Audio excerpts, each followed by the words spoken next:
Oh, yeah. Time for me to burn some bridges and piss off some fellow agents. I'm going to tell you what it's really like to be in real estate. Hang out to the end and learn the one thing that I've discovered about real estate that's not anywhere written down, but is the reason I'm getting out.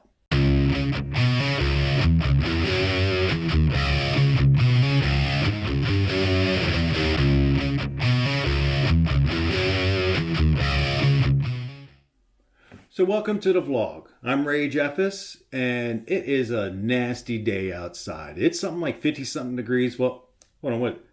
Alexa, what's the temperature outside? Right now, it's 53 degrees Fahrenheit. Okay. Tonight, expect a low of 52 degrees. Okay. So it's 53 degrees right now, which, for a lot of the world, is not cold. For here, it's freezing. It's nasty, it's wet. So I figured perfect day to stay inside, sort of talk to you a little bit about what I've experienced in real estate, how you get started, what I've learned, and what's the reason that I'm getting out after being in for 4 years. So let's go ahead and talk about that. How do you get in? It's pretty easy, actually. Study for the test, you take the test, you find a broker, you start working, right? Seems simple enough. Now, for studying for that test, a lot of people self-study, or you can go to a structured classroom and learn that way. It won't take you very long, 3 months, 4, 5, 6 months, depending on how you learn. Once you do that, you're going to take a test. It's a national test and a state test. Now, finding a broker, that can be a little bit longer. You're going to want to interview a bunch of different ones. The one thing I will say about brokers, though, is don't believe them.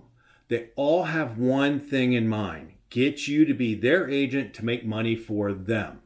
They pay nothing normally. They pay nothing for you. So even if you're the worst real estate agent in the world, if you sell one home a year, you've made money for them. Real estate really is a fun job. It's one of the most fun jobs I've ever had. On the flip side of that, though, it's also the hardest job I've ever had. What's hard is the prospecting and constantly having to look for business. And that's really what's the hardest part for most agents when they're out there. Why so many people don't make it after a couple of years in real estate. So beyond that, let's talk about why am I getting out? Main reason? People lie. Everybody lies! Everybody lies. From clients to agents to brokers to anybody, salesmen, they all lie. Now, clients sometimes, they may not intentionally lie to you. This is a big purchase for somebody. For some people, it's the largest purchase they've ever done in their life. So sometimes they don't really understand the weight of what it is that they're actually doing. To give you an example, the legal document could be 10 pages long. I send it over to the client for them to review it and then sign it once they're done. As soon as I send it, maybe 1 or 2 minutes later, I get the notification that they've signed everything. There's no way that they've read all 10 pages of this legal document, understood it, and then signed it. It's literally only been 1 or 2 minutes. So now that's putting me in a position where I have to make sure I'm really on point with them, because now I have to over explain things because I know they themselves won't read it. So now I have to cover my bases, because down the line, you can almost guarantee that there's going to be a point during the transaction that person's going to say, I was never told this, you never explained this, I never signed this. And you're going to have to show that you did tell them, you did explain it, and they did sign it. Another part is agents. Agents are fake. It's very frustrating how this industry, I've never seen an industry before or been involved in an industry that patted themselves on the back for the smallest of achievements. For example, there's this one brokerage out there that uses the term capping, and they really celebrate when somebody caps. Capping in that particular company means you made about $40,000. To me, And most people I know, that is not a goal that you really want to celebrate. That means you are just starting to understand how to sell homes. That's a little over in that particular brokerage. That was about $2.2 million in sales. So that means you're selling a home every month to 2 months. Does that sound like a successful agent to you? That they're only selling one home every month or two? To me, that's not something to celebrate, and that's not something that I would really, really brag about. Social media is the worst about this. Everybody seems to have two lives on social media. You got the life that you present to the outside world, and then you have what's really your life. Agents, it's times 10. Almost any agent that you see out in social media that is just bragging about their success, normally you can almost bet that they've done a fraction of what it is they're bragging about. To brag under contract, they're celebrating milestones that really mean nothing. Did you actually close? That's the only thing that really matters. Can you take your client from meeting them to actually seeing them at the closing table? If you can't celebrate that, you're really just celebrating little milestones that are just part of your job. And I don't get that. Something else that really bugs me about agents is how they use their clients. It just feels scummy to me. How they use like open houses.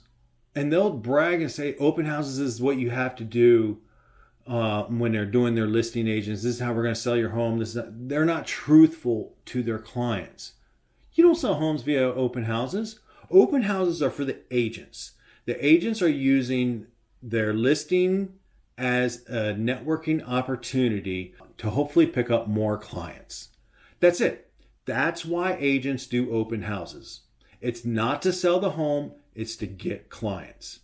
If open houses actually worked, then all of these people with their listings would be doing the open houses themselves instead of having the junior and brand new agents doing it for them.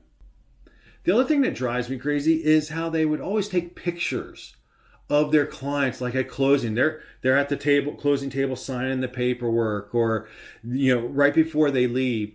Oh, let me get a picture of you so we can celebrate. Let's commemorate this moment and stuff. So they have, oh, Mr. and Mrs. Title person, can you go ahead and take a picture of us? And they're standing there. You got the two clients, and then you got the agent off to the side with a big smile, holding this big key, new homeowners kind of stuff. Again, look at the people's faces that just bought that home. They don't want to be there. They're not there for this picture. They are not going to take this picture and frame it or save it in their phone so every time they talk about the new home they purchase and they pull up this picture to show it. They're not going to do that. So with all that, why am I getting out? There's one thing that I've never heard or seen written anywhere as a reason why people don't make it in real estate. I constantly hear about they didn't make it because they didn't work hard enough. They didn't make it because they didn't follow a system. They didn't make it because they didn't do this or that. Sometimes it's not about that. Successful salespeople have this ability to not let the roadblocks and the short-term failures really affect them, because they know that the payoff that they're going to get when they do succeed is going to be huge. And that's something that I think a lot of people either have or they don't. And I'm one of the people that doesn't have that. So for me, that's why I'm out. I really don't want to deal with the liars from the client side, the liars on the agent side, the used car salesman stuff that a lot of agents have. All these people constantly trying to scam me out of my money because they're taking advantage of all the agents. There's so many things like that that I just don't want to deal with. And it's a stress factor that I don't want in my life. I hope that one thing, that mental state, that I've never seen anybody really talk about. Look at yourself. If you're looking to become a real estate agent, you need to know, is that something that you can mentally deal with? Can you deal with the constant peaks and valleys that this industry comes with? And I don't care if you've been in real estate for 1 year or 10 or 20 years, every agent has those peaks and valleys, some of them more than others, and some of them more frequently than others. But every agent will have those peaks and valleys. Are you okay with having that mental roller coaster? I am definitely not going to have my vlog about real estate. Again, this is going to be about me and my journey. Today's a nasty day, so I wasn't able to really go out and do anything. So it was a perfect time for me just to sit down and get this off my chest. And hopefully it'll help somebody out there. Have a great day and see you next time. Bye.